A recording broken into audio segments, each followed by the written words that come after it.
Today, I'm going to walk you through the 5 contracts that change sports forever. Every athlete is negotiating in a world that somebody else built. The contracts, the structures, the deferrals, the creativity, and even the equity ownership stakes, all because of these 5 contracts signed over the last 50 years. But here's the problem. Most athletes don't even know these existed. And the reality is, they sign the first deal that they see. They sign what's in front of them, only to look up a decade later and realize the guy across the locker room, the guy on the other side of the league, signed a completely different deal that unlocked completely new opportunity for him. You see, I played 11 years of professional baseball. I was drafted 9th overall in the 2009 MLB Draft. These are the same contracts that I used to sign. And today, I help athletes make smarter money decisions. And by the end of this video, I'm going to show you one player that signed a contract that's still paying him more than $1.19 million every single year. And he hasn't played a game in more than 2 decades. And another contract that unlocks an equity ownership stake for a player, all because he was playing on the field, not because he owned the team in the first place. So let's dive in. 1969. And a Major League Baseball player named Curt Flood is fed up with the system. And he writes a letter to the commissioner of Major League Baseball. And in it, one line stands out. He says, "I do not feel that I should be bought and sold irrespective to my wishes." You see, let me take you back to that time in professional sports. In that time in professional sports, players had no rights. In fact, Flood was a 3-time All-Star. Flood had been in the league for more than 10 years, yet Flood had no decision-making power over where he went next or what contract he signed. Because the reality was, there was no flexibility, there was no optionality, and players had no leverage. So Flood wanted to fight back. And this letter was his first step in doing this. It ultimately led to a decision to go all the way to the Supreme Court, where Flood actually lost his case. But here's the thing that we didn't see at that time. Even though he lost his own case, 3 years later, the Supreme Court went back and ruled on another player's contract based on Flood's original argument. And this unlocked something called free agency. You see, my friends, this is what every contract in pro sports is built on. Is built on the fact that Curt Flood stood up and wrote a letter to the MLB commissioner all the way back in 1969. As a player myself, I think back to the opportunity set that I had. I think back to the first meeting that I had in a Major League Baseball clubhouse where the MLB Players Union came in and one of our veteran players, Johnny Damon, stood up. I still remember to this day, clear as day, him talking about all the sacrifices that players before us had made so that we could sign the contracts that we signed today. And Damon, whether he knew it or not, he was talking about players like Curt Flood, players that had sacrificed everything, players that had stood up for what they felt was right to make sure that players in today's game can sign for tens of millions of dollars in free agency. Flood proved one thing: players should have the ability to choose. And just 5 years later, another player named Catfish Hunter was the first one to capitalize on this. So in 1974, the best pitcher in Major League Baseball is a gentleman named Catfish Hunter. Catfish Hunter plays for the A's. And he has a unique contract with the A's, where the ownership group is supposed to be paying in half of his contract into an annuity in the future. But here's the problem. The owner, he missed a payment on that annuity, and an arbitrator ruled that the contract was completely void. So what did this open up for Catfish Hunter? Well, it opened up something that Floyd put into place 5 years previous: free agency.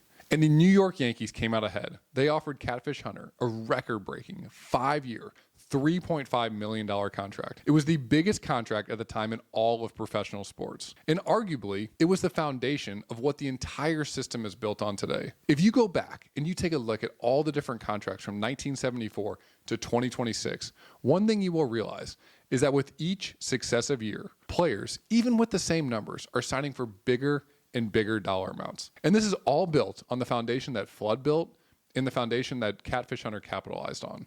For the first time ever, players had optionality and teams had to compete for them. Teams had to put their best foot forward, not even knowing what another team had maybe offered. And when I think about how this has changed the game, when I think about how we help to advise clients today, some of our biggest clients are clients that have taken advantage of the free agent system. Clients who've put their best foot forward and made teams negotiate even against themselves. Where in one foul swoop, I remember one player we had signed a deal worth more than $20 million more, all because another team felt like they were going to lose out at the last minute. So they stepped up and they paid that player more than $20 million. And that is a result directly of what Catfish Hunter capitalized on and Curt Flood put into place. Now consider how this has continued to evolve. 1981, and a player comes on the scene with the Los Angeles Lakers. His name, Magic Johnson. And Johnson signs a very unique contract with the LA Lakers. He signed a contract for 25 years and for $25 million. Now, you might be thinking that I'm going to talk about the length of the contract or I'm going to talk about the dollar amount of the contract. But I want you to hone in on one thing that makes this contract so important, particularly for players today. The Lakers were the first organization to look at players and say, wait a second, maybe our star players actually are our future franchise value. And what the Lakers were trying to do was not just lock up a star player for their career, but lock up a star player that could be a franchise icon long after his playing days were done. And this is what Magic Johnson helped to unlock. He helped to unlock this idea that players are far more than what they contribute on the field. They should also take into account what players contribute off the field. In fact, if you take a look at Shohei Ohtani's contract today, early signs were that they overpaid. They paid him almost $700 million. But if you take a look at all the revenue that he's generating off the field, if you take a look at all the franchise value that he's helping to add for the Los Angeles Dodgers today, you might make the argument that Magic Johnson's contract back in 1981 was actually the vaulting point for what Ohtani signed and part of the reason why the Dodgers were willing to do it. Here's a unique tie-in between that Magic Johnson contract and that Shohei Ohtani contract. You know who owns part of the Los Angeles Dodgers today? Magic Johnson. And it's hard for me not to think that part of that is because Johnson saw the value, not just in these teams, but in his ability to come in and make sure that he could help franchise icons like Shohei Ohtani help to raise the enterprise value of the franchise themselves. Today, I see this with tons of athletes we work with, not always on the scale that we're talking about here today, but athletes should be and are viewing themselves as brands. When an agent comes to us and they say, we have an opportunity for an athlete that we're working with, oftentimes the thing that we're thinking about from the financial side is how can we turn in just dollars and turn it into an equity stake in the future? Because the reality is some of these players will drive far more equity value for a group that they're with, a partnership they're doing, a brand deal, or even the team they're playing for than just a simple dollar amount today. And that's what we're always looking at. How can I make sure that every single player that we work with is maximizing their opportunity set when they're a current player? And that means not just on the field, but also off the field. That means not just salary today, but also potentially equity stake in the future. And that's what Magic Johnson unlocked for players. Stay with me, because I'm about to talk about a contract that was signed in 2000, yet is still paying this player $1.19 million every single July, just like clockwork. While Magic Johnson taught players that they could potentially own the business, Bobby Bonilla taught players that there should be creativity that you can unlock in contracts that you sign. Fast forward to 1999, and a player, Bobby Bonilla, is on the New York Mets. And the Mets aren't super happy with his performance. In fact, they actually want to release him. The problem is they owe him $5.9 million. And the Mets don't want to pay him $5.9 million today. So Bonilla's agent has an interesting idea. He says, what if instead of paying my player today, you pay him deferred over the next several decades? And what he negotiates is a contract that has been used time and time again. What Bonilla unlocks is deferred payments. Instead of paying $5.9 million today, the New York Mets agree to pay this out over a period of more than 2 decades. On top of that, the kicker is they agree to pay 8% interest along the way. So that $5.9 million has turned into more than $30 million of payments for Bonilla. Here's the more unique thing from an athlete perspective, and the thing that I think about in these contracts. The future value might be higher if a player is getting all the money up front. One of the biggest challenges for players, not only players that we work with, players across the board, is that we come into so much money so early and so young. And oftentimes, if we make a mistake, it is like breaking our leg. It's not like stubbing our toe. And what these deferred contracts allow us to do as a player is to be able to say, I'm going to know for a fact, I'm going to be able to get this money over the next 5, 10, 15, 20 plus years in Bonilla's case. And what that means is I can start to ease in to this idea of coming into sudden wealth as opposed to getting it all up front. And I would make the argument that for some players out there, this is the absolute best structure, not just from a dollar amount standpoint, but from a true life standpoint. It helps from planning and it helps to make sure that that player is never in a situation where he's looking back and saying, man, I got millions of dollars in 1 year, but I made a huge mistake, and now I have nothing to show for it. This structure that Bonilla signed more than 2 decades ago is a theme that's running across contracts today. From players like Shohei Ohtani to Max Scherzer, all-star performers that are signing huge contracts with deferred money in them are all because of the foundation that Bonilla and his agent set more than 20 years ago. Yet, I would argue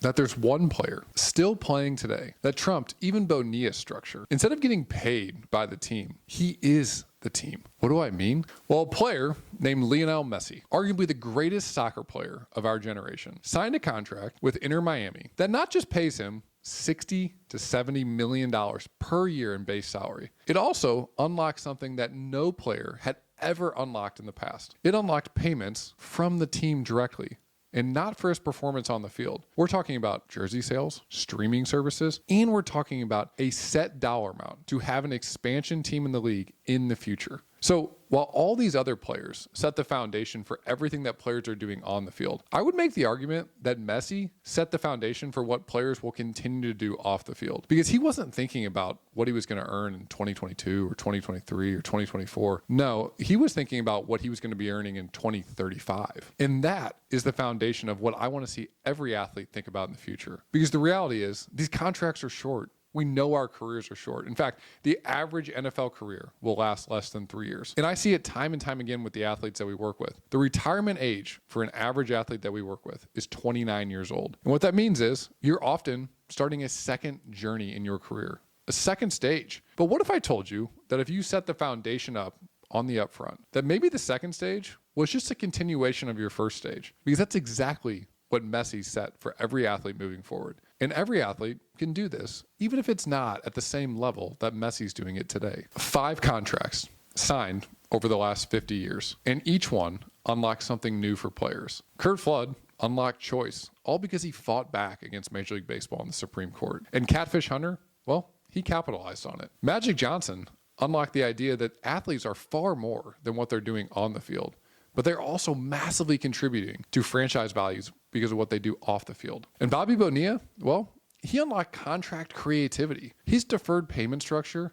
is still a theme that's running through contracts today. And Lionel Messi, perhaps he unlocked the greatest of all. He unlocked real ownership, real opportunity for athletes to use their skills that they have today for them to help them in the future. And the reality is every athlete has an opportunity set to continue to use these 5 contracts to make sure that they too are maximizing their opportunity set and making sure that they're maximizing their money. And my goal for every athlete out there is to make sure that you too are maximizing your opportunity set, to make sure that your God-given ability is being reflected in whatever your compensation is in the future. Because I know personally how hard it is to earn money from playing professional sports. And for every fan, every viewer out there, my goal is pretty simple. I want to help you get smarter with your money. Until next time, my friends.